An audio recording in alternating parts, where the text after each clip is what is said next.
Now, the Niger Delta Development Commission is set to ramp up its infrastructure development in a bold move to deliver on its mandate.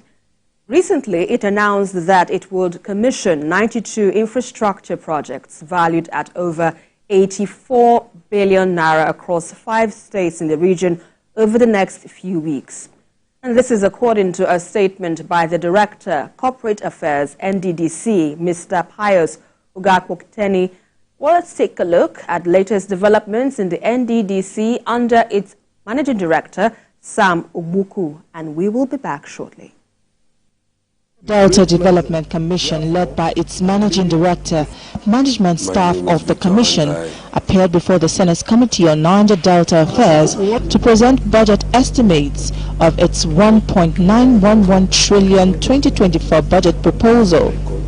The Commission says the budget was prepared to prioritize improvement in security, job creation, youth and women empowerment, social welfare, education, infrastructure in the Niger Delta region. We must register and have a data of our poor and vulnerable.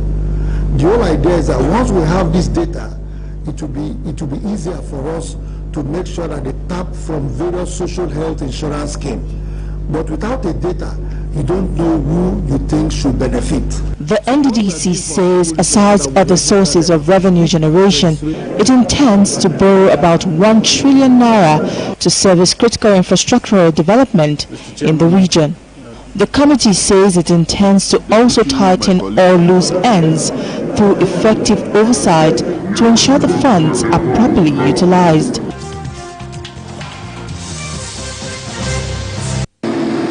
Riverine communities in Cross River State are faced with the challenge of commuting from one place to another. To address these, the Managing Director of the Niger Delta Development Commission, Samuel Ogbuku, is here in Calabar to unveil an improved ferry service at the Marina Resort. The inauguration of Abito ferry service, according to the NDDC boss, emerged as a beacon of hope within the regional water transportation corridor. He highlights the prolonged sufferings endured by citizens due to the dilapidated state of the Calabar-Itu Road and emphasized the commitment of the NDDC to support investment and projects aimed at enhancing the welfare of the region's populace. There are a lot of areas in the region that are cut off from road network. So it is not only those who are from Cross River and Akwa Ibom that will benefit from this service. On your part, you've done your best by investing heavily in this ferry service. It is now our own turn to discuss with you to see how we can partner. The Chairman Senate Committee on NDDC, Asuko Ekpenyong, and the Managing Director of Abito Ferry Transport in Cross River State, Richard Akinaka, stated the dual benefits of the service and how it will significantly reduce travel time and promote tourism within the state. As you develop these waterways and the infrastructure for these waterways, you'll be providing jobs, you'll be developing the areas where you'll be building jetties. You'll be increasing commerce by the banks of the riverside. This is the true commerce. On behalf of Abito Global Services, welcome you here in good spirit to witness the birth of an idea, not just to provide an alternative means of transportation, but to establish the natural connection between the two sister states of Cross River and Akwa Ibom State. The NDDC hopes that with this inauguration, the significance of water transportation will stimulate economic growth and foster job creation in the region.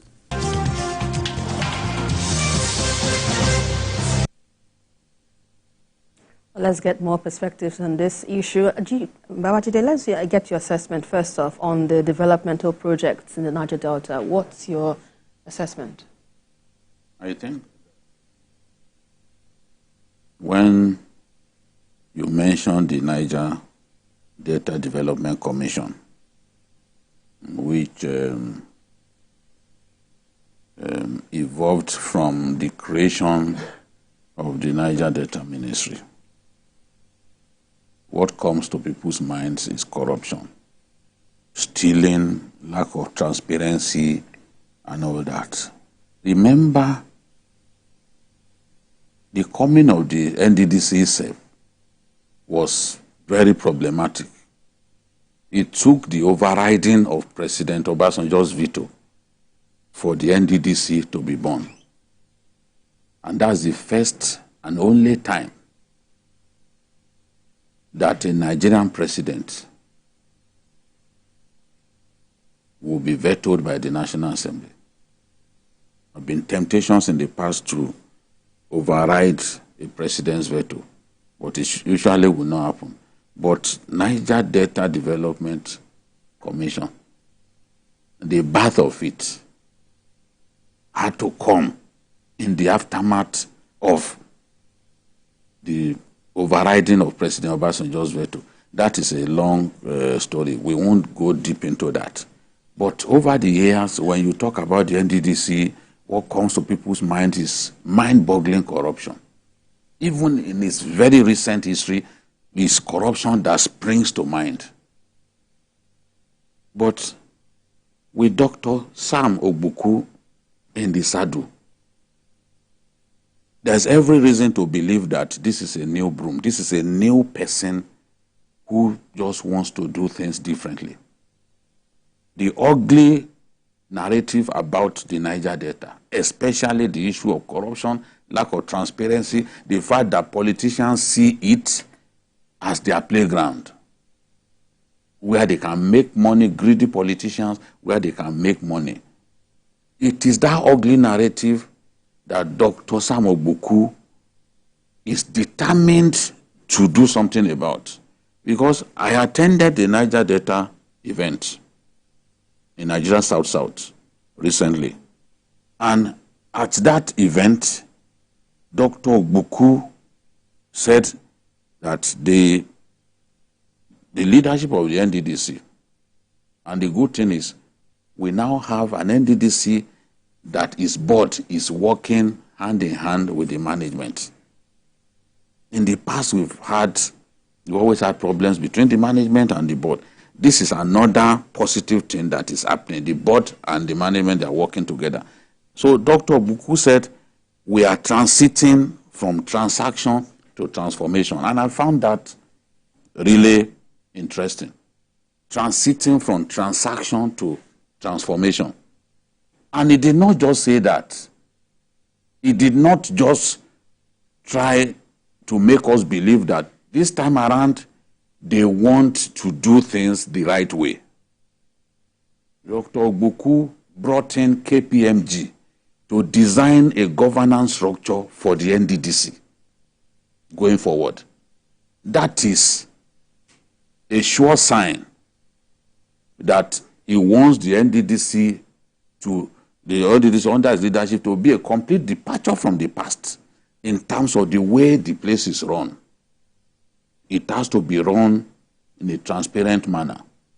And his policies and his programs must be programs that align with the desires and the needs of the people. You can't just be coming out with projects that have no meaning to the people. You must interface with the people, know exactly what they want, and then proceed to deliver the projects that meet their expectations. So you see that incrementally is moving in that direction. That is the sign of a man who is focused. He knows what he wants. He doesn't want to be like others before him. He wants to do things differently and in a manner that oozes transparency. Because to bring KPMG, you know what they are about. So that is significant. It sends the right message, even to those pestersome politicians that, look, let us do our work. We want to do our work in a manner that sends the right signals to people that this is not the NDDC of old, but an NDDC management and board that is committed to doing things differently and delivering on its mandates in a remarkable manner. You can only do that if you make up your mind to institute change from within. If we want to change TVC, for example, that's that change has to start from the leadership. It's a top to bottom thing. But if the leadership doesn't set the right example, change will not happen. Others will prefer to still continue to do things in the way they've been used to doing things. Dr. Sam Ogbuku, I've only seen him once. I can say that I'm impressed with the way he's going about the work, because if we deal with the issue of lack of transparency, because it's very significant, why should everybody think about corruption when you are talking about NDDC? Why? It's because over the years, that is what we knew them for. Well, he's determined to give himself immortality. Positive immortality is of two types. Positive immortality and negative immortality. Some people, even if they were failures, they can still give themselves immortality. But when you give yourself positive immortality, it has to do with the work that you do for the people, not for yourself or for members of your family. And that is why, for some of us, we see a change happening. And that change is already delivering projects that in the past you will not even think that NDDC will be committed to. You can see NDDC even doing live coverage of its big projects being inaugurated in Akwa Ibom, in the electricity project in Okitipupa. You know, projects scattered around the states that make up the Niger Delta. I know Wajid would talk specifically about some of the projects that he has interacted with, but this is just what I see. A man determined to do things differently. A departure from the norm. A departure from the norm, and a desire to do things in a much more transparent manner so that people can see the NDDC in a positive light. Right. I agree with you on that perspective. But, you know, that again, you will talk about corruption, which has been endemic in the NDDC for some time. And it might seem like a Herculean task on the part of this new MD to perhaps, you know, let's say turn the NDDC into a new leaf. But Majid, from your own perspective, would you say that it might be a Herculean task on the part of Dr. Sam Ogbuku to achieve this feat? Because you have a lot of, will I say, baggage on the part of those, or the part of the region itself, because there are a lot of issues that are focused in the Niger Delta. We have environmental degradation, we have oil pollution, we have gas flaring, so much that needs to be done in terms of development in the Niger Delta. You know, when you have somebody who is focused, knows what he wants, and he goes for it. And the first thing he did was, like Jide said, when you go to equity, you come with clean hands. Right. He invited the audit firm to come in and look at his books and clean it up. So projects were being done on need-based project implementation policy. Like of the 9 states under the NDDC, you see a community who needs a school, you took solar distance there in the past. You just dump solar panels on them. And what they actually need is a school. Or in a place like Okituba, for example, where a lot of electricity, about 2,000 communities are being connected to the national grid with the help of the NDDC. Iteto, I mean, they'll just go and probably build primary health center that will not be functional, that we won't have. The people. That is it. But now they meet with the people tell them this is what we want, and they go there and implement. And the same thing is happening in Abia, Akwa Ibom, Ondo, Imo, and Delta Bayelsa and other states under the Niger Delta. And specifically, I think Sam Ogbuku-led management is lucky, and also because he's also determined and focused. It used to be a tripartite a battlefield between the minister, the board, and the management. But now they are all one in unison.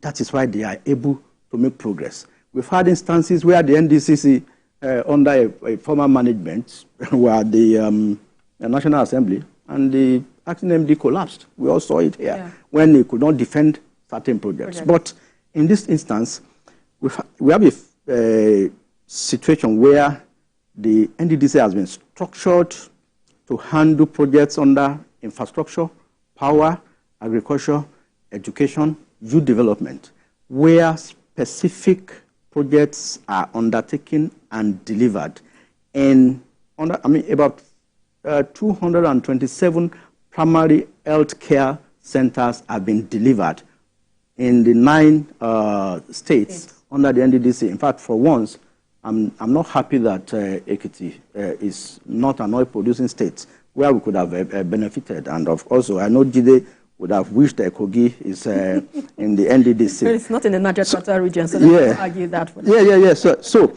we have a situation where they have deployed and commissioned 527 transformers to enhance electricity distribution. That's a lot of money. A lot of money. See, to commission one transformer, be it 100 kVA or 300 kVA or 500 kVA, the minimum you need is 50 million naira, because you need to procure and install and pay the regulatory fees to NERC and to the different discos. So it's quite huge, 527. Then provision of solar street lights, street lights. They call it all-in-one solar street lights. You see, standalone, and it gives you electricity for the streets and some communities for 12 hours between 7 p.m. and 7 a.m. 56,000 units. 56,000. And each unit, I can tell you why they call it standalone. You have the plinth or the base, then the pole, then the fittings, which is the lamp on top. Those three combined together, that's what they call all-in-one. And each unit, depending on the wattage, costs between 500,000 to 1 million. You can imagine 56,000 deployed in 9 states. So then more than 2,000 postgraduate scholarship schemes, have been given postgraduate for students and the beneficiaries in these 9 oil-producing states. In the same vein, so many schools, as even I think Futo already, 500-bed capacity modern hostel for Futo already, and some other schools, the tertiary institutions. I think they plan to go around 18 such schools. Yeah. So it's a massive achievement under the Sam Ogbuku-led dispensation, and I think I say kudos to the management and the board. But for once, we have sanity in that place, because what we used to hear is chaos. People fighting, then abandon projects and stuff like that. So, but it's actually even completing abandoned. Yeah, completing abandoned projects. Yeah, so many problems. So, and that's why the National Assembly is eager to, approve their budget of 1.119 trillion for 2024. They were able to successfully defend it because they showed evidence of what we have been able to do with the ones they have given. They were given in the past. Roads, bridges. Then they are into. They partnered the International Fund for Agri Development (IFAD) to reclaim some land for agricultural purposes, where they had clusters of farmlands and where they are assisting some youth to go back to the farm to, increase food production.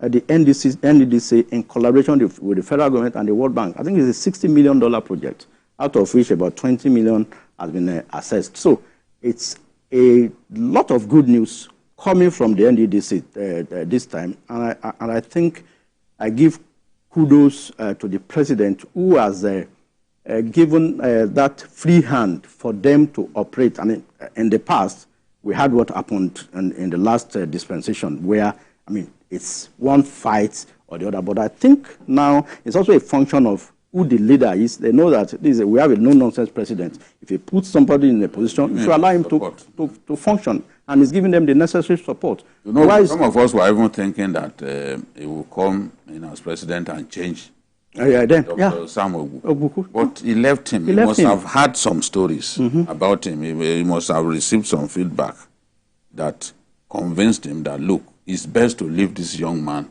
to continue the good job that he's doing. Because, look, bridges are very costly to build. And the 25.7 kilometer of Bianembe road project is very expensively put together, but he has seen the need to connect communities through those bridges and good roads. Because if you connect those communities, it will boost economic development. They will be able to connect one another. If it is rice that you are good at producing, people who do not produce as much can reach your community, buy the rice, and so on and so forth. So he is built a lot of roads within so short a time. And you know, Niger Delta, you have only about 4 months in the year to work. If you want to develop infrastructure, you have to move at the speed of light because you have just 4 months. It rains consistently in that part of the country.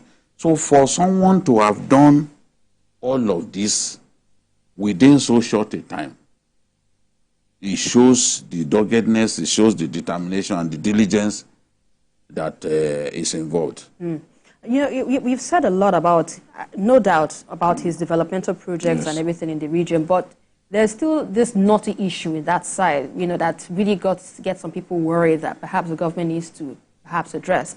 But what are those expectations beyond infrastructural developments that you would love to see the MD take on in terms of putting the region on track? Job creation. He has to. I'm happy with the IFAD, the partnership. It's a 21 billion naira partnership with IFAD. Definitely, it will help reduce unemployment in the Niger Delta because there's a lot of restiveness. There's a lot of unemployment. People have been deprived over the years. The NDDC, as an interventionist agency, was meant to address some of those problems, confronting the rural poor in the Niger Delta states. Now, he has to focus on job creation. NDDC cannot by itself do it alone. It has to partner with others, partner with the private sector, you know, so that we can see a lot of jobs being created. And I also want him to ramp up infrastructure development. Yes, you can look at some of what he has done, these 42 bridges, 87 jetties, you know, to facilitate water transportation.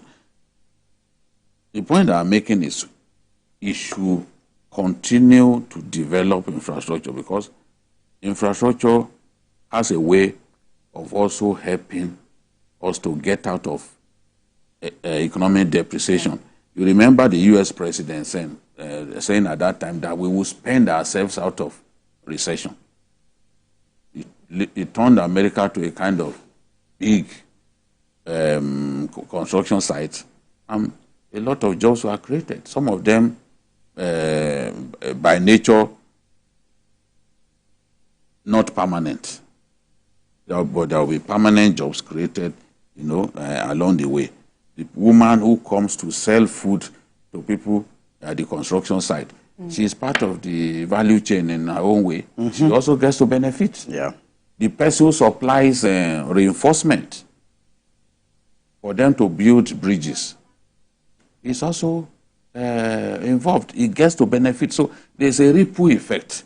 So I can only encourage Dr. Sam Ogbuku to continue along that line. When we were watching the Ibeno Bridge in Akwa Ibom, you know, it was the Senate president that represented the president. I looked at the project. I said, these are projects that in the past states were involved in. It was a massive project. Right. But the impact on the communities, neighboring communities, is huge. Nobody needs to tell us. So he just needs to remain focused, continue to pursue the rule-based process that he has instituted by bringing in KPMG, and deliver to us an NDDC that truly works for the people, not an NDDC that is the playground of greedy politicians. That's not what we want to see. And I'm really happy, and I think the board chairman and every member of the board, they should feel proud. Chief Chedu Ebie. Yes, they should feel proud where they are, because they are all part of history. So, Jide, I think I'm also excited by this. There's this HOPE initiative. The acronym is HOPE, Holistic Opportunity Projects and Engagements, specifically designed for the youths. They created a database where unemployed youths were captured. And if you see that video, you see some people fishing on the river. It's part of that scheme that engages youths in fishing activities under what they call aquaculture. Right. So it's part of the project funded by the IFAD.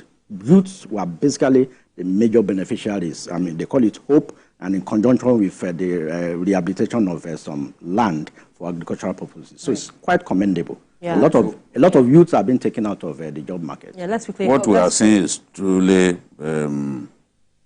transformative, and is encouraging. Absolutely, can't agree more. We're hoping that the NDDC works for the people. Well, let's quickly go on a break and return in just a moment with more discussion. Right, before we get to our next issue of discussion, BKO, let me quickly get your final thoughts on this matter. You know, I mentioned earlier on, we have the issue of Ayetoro Sea incursion, we have oil spill in Bayelsa. Talk to us on what do you think the NDDC should do with regards to this concern. The NDDC has been doing a lot of desilting of our waters in the Niger Delta.